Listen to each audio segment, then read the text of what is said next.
हरियाणा विधानसभा का शीतकालीन सत्र चल रहा है और सत्र के दौरान जो है बच्चियों से यौन शोषण का मामला काफ़ी गरमाया और इसको लेकर विपक्ष और सरकार के बीच तीखी बहस बहस भी रही। और सर, जिस तरीके से बच्चियों के यौन शोषण का मामला गीता बुक्कल ने उठाया, उसके बाद दुष्यंत ने आरोप लगाया कि 2005 में और 2011 में इन्हीं के संरक्षण में जो है वो जो प्रिंसिपल था उसको संरक्षण मिला है। और फिर हाई कोर्ट से जो है इस पूरे मामले की सिटिंग जज से उसकी जांच की बात की, इसको आप कैसे देखते हैं? मेरे को लगता है कि हाई कोर्ट या जुडिशरी की जो प्रोसीडिंग है हाउस की, उसमें कभी इंटरफेरेंस होती नहीं। और लगता है कि इस बात को विधानसभा के मेंबर्स के संज्ञान में आएगी, सरकार के में आएगी।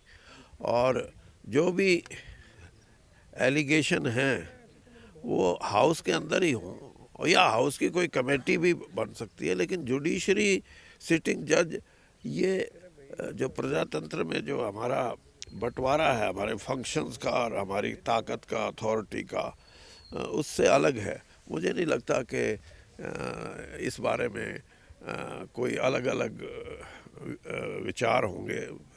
हाउस इस बात को देखेगा कि जो हमारी परिधि में जो चीज़ें हैं वो हम खुद करें। हाल ही में 4 राज्यों में चुनाव हुए और 3 राज्यों में बीजेपी की प्रचंड जीत हुई, उसको कैसे देखते हैं आप? बीजेपी को जन समर्थन जो मिला है वो जातीय जो आधार पे कई बार हम अपनी वोटों को का गणित बनाते हैं, उसको फेल कर दिया।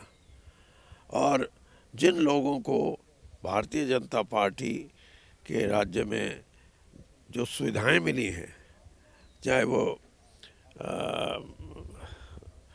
किसी न किसी रूप में राशन के डिपो के माध्यम से, चाहे कोई फ्री ये जो सिलेंडर बांटने का, अनेक ऐसी चीज़ें थी जिसका। और मेरा अपना आकलन ये है कि इस देश में 42 करोड़ डायरेक्ट जो अब बैंकिंग सिस्टम में लोगों के अकाउंट हैं, वो भी एक बहुत बड़ा, हर आदमी अब बैंक से जुड़ा हुआ है और कहीं ना कहीं उसको इसका भी लाभ हुआ है। और भारतीय जनता पार्टी का जो मैं ये मानता हूँ, जो शायद लोग कई इस बात को क्रिटिसाइज भी करते हैं कि ये तो ज़ीरो अकाउंट हो ही नहीं सकता था। आज के दिन 1,67,000 करोड़ रुपया उन्हीं अकाउंट्स में है जिनको जो ज़ीरो अकाउंट से शुरू हुए। तो ये सारी चीज़ें इस बात की तरफ इशारा करती हैं कि लाभार्थी एक ऐसा दल बना है, ऐसा संगठन बना है जिसने भारतीय जनता पार्टी को बहुत ज़्यादा बढ़ चढ़ के समर्थन दिया है और वोट दिए। और फिर मध्य प्रदेश में तो महिलाओं का अलग से, वो भी एक बहुत बड़ा कारण है। तो इसलिए जो विरोधी दल हैं उनको भी सोचना पड़ेगा कि हरियाणा में जेजेपी और बीजेपी का गठबंधन है, तो आने वाले चुनाव में इस गठबंधन को कैसे देखते हैं आप? ये चुनावी गठबंधन नहीं है, ये गठबंधन है सिर्फ सरकार चलाने के लिए। और चुनावी गठबंधन होता तो राजस्थान में बहुत इन्होंने कोशिश की बीजेपी के साथ गठबंधन बनाने की, लेकिन हमारी पार्टी ने ये माना कि हम आपसे गठबंधन चुनाव ही नहीं कर रहे थे। हमने तो, हमारे को बहुमत नहीं मिला था हरियाणा में 2019 में, उसको एक स्थायी सरकार देने के लिए आप लोगों को हमारा हिस्सेदार बनाया था। और दूसरी ये भी बात है कि भारतीय जनता पार्टी आज पैन इंडिया पार्टी है। जैसे कभी कांग्रेस का जो स्वरूप था, इसी तरह आज भारतीय जनता पार्टी सारे देश में है। 12 राज्यों में तो डायरेक्ट हुकूमत है उनकी।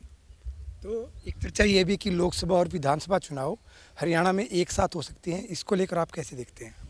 मेरा आंकलन तो यही है कि जो भी राजनीतिक लोग हैं और भारतीय जनता पार्टी के जो भी डिसीजन मेकर हैं, जिन्होंने निर्णय लेने हैं, वो भी इस बात की तरफ देख रहे होंगे कि हरियाणा में 4 महीने बाद चुनाव होना है, लोकसभा चुनाव के 4 महीने बाद। कोई यानी इस बात की कोई औचित्य नहीं है कि आप 4 महीने के बाद इकट्ठा चुनाव कराएं और जिस तरीके का देश में माहौल है और इन 3 राज्यों में जो जीत मिली है और एक मैसेज गया है पार्लियामेंट में, वो मैसेज हरियाणा के चुनाव से जुड़ेगा तो बहुमत बीजेपी को मिलेगा। एक आखिरी सवाल, दुष्यंत चौटाला उचाना विधानसभा से ही विधायक हैं और आपके परिवार भी उसी विधानसभा से चुनाव लड़ता रहा है, तो इस बार आपके परिवार से कोई सदस्य लड़ेगा?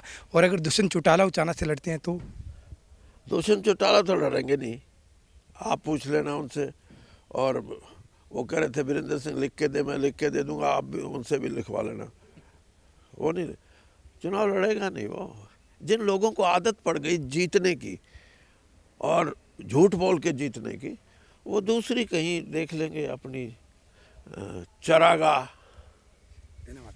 तो देखिए, ये थे चौधरी वीरेंद्र सिंह, जिन्होंने तमाम मुद्दों पे हमसे बात की और जिस तरीके से गीता भुक्कल और दुष्यंत चौटाला के बीच जो विवाद चला सेशन के दौरान, उसमें जो है हाई कोर्ट के सिटिंग जज से जो है जांच की बात थी, उस पर भी जो है वीरेंद्र सिंह ने कहा कि ये पूरा मामला जो है वो सदन के अंदर ही सुलझा लेना चाहिए। साथ ही हरियाणा में गठबंधन को लेकर भी उन्होंने कहा कि बीजेपी जल्द जो है वो जेजेपी से जो उनको गठबंधन है वो तोड़ देना चाहिए। साथ ही उप मुख्यमंत्री दुष्यंत चौटाला को भी उन्होंने टारगेट करते हुए कहा कि दुष्यंत शायद इस बार उचाना विधानसभा से वो जो है चुनाव ना लड़े। कैमरामैन रजत के साथ जयदीप राठी, पंजाब केसरी, चंडीगढ़।